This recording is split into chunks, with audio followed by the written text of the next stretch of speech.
ৰহা সমষ্টিৰ 111 নং দক্ষিণ জাগিয়ালগাঁও পঞ্চায়তৰ সভাপতিৰ আসন সলনি কৰিব টুটুমণি শইকীয়াই।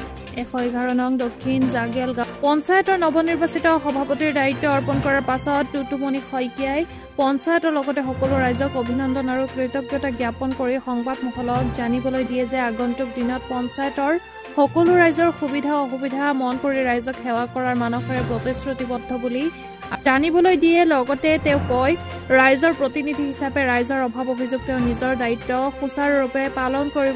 এনে গুৰু দায়িত্ব তেওঁক দিয়াৰ বাবে প্ৰথমে ৰাইজৰ লগতে ৱাৰ্ড সদস্য আৰু ৰাজ্যিক সভাপতি দিলীপ শইকীয়া আৰু জিলা সভাপতি ৰঞ্জিত বৰদলৈকে ধৰি নগাঁও সদৰ সমষ্টিৰ বিধায়ক ৰূপক শৰ্মা আৰু ৰহা সমষ্টিৰ বিধায়ক শশীকান্ত দাস আৰু জিলা উপসভাপতি সুবৰ্ণ সিঙক আন্তৰিক অভিনন্দন আৰু কৃতজ্ঞতা জ্ঞাপন কৰে আৰু দলে যোগ্য বুলি বিবেচনা কৰাৰ বাবে দলৰ সমূহ কৰ্মীবৃন্দক কৃতজ্ঞতা জনোৱাৰ লগতে সেৱা জনায়।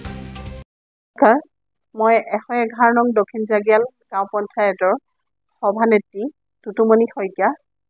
আজি এই সভানেত্ৰী পদটো পাবলৈ মই সক্ষম হৈছোঁ। আমাৰ মুখ্যমন্ত্ৰী হিমন্ত বিশ্ব শৰ্মা ডাঙৰীয়া, তেখেতক ধন্যবাদ জনাইছোঁ। লগত আছে আমাৰ ৰাজ্যিক সভাপতি দিলীপ শইকীয়া ডাঙৰীয়া, তেখেতক ধন্যবাদ জনাইছোঁ। তাৰপিছত মোৰ জিলাৰ সভাপতি ৰঞ্জিত বৰদলৈ ডাঙৰীয়া, তেখেতক ধন্যবাদ জনাইছোঁ। জিলাৰ উপসভাপতি সুবৰ্ণ সিং ডাঙৰীয়া, তেখেতক ধন্যবাদ জনাইছোঁ। আৰু লগতে মোৰ মণ্ডলৰ সভাপতি সম্পাদক, ৱাৰ্ডৰ সভাপতি সম্পাদক সকলো লগতে মই মোৰ এই পঞ্চায়তী ৰাজৰ যি আমাৰ পঞ্চায়ত সভাখনৰ প্ৰত্যেকজন ৱাৰ্ড মেম্বাৰকে মই প্ৰথমে অন্তৰৰ পৰা শুভেচ্ছা জনাইছোঁ। তেওঁলোকক প্ৰথমে 10জনেই মোৰ লগত সমৰ্থন কৰিছে। যিহেতু মোৰ পঞ্চায়তৰ সভানেত্ৰী হোৱাত তেওঁলোক সকলোৱে সমৰ্থন কৰিছে। আগন্তুক দিনত মই তেনেকৈ পেলাই পৰ্যায়ক্ৰমে যিখিনি কাম হয় সেইখিনি মই ৱাৰ্ডৰ প্ৰত্যেকজন সদস্যাক লৈ পেলাই তেনেকৈ আগবাঢ়ি যাম। প্ৰত্যেকটো কামতে আগবাঢ়ি যাম আৰু তেনেকৈ সফল হ'ম বুলি ভাবিছোঁ যে ৰাইজৰ সেৱা কৰাত। যিহেতু তেওঁলোক আছে মোৰ লগত, হয় তেওঁলোক একো মোৰ শক্তি আৰু তেওঁলোকৰ সেই শক্তি সাহসতে আমি সকলোখিনি কাম আগুৱাই যাম। এই ক্ষেত্ৰত মই এটা নাম ল'বই লাগিব।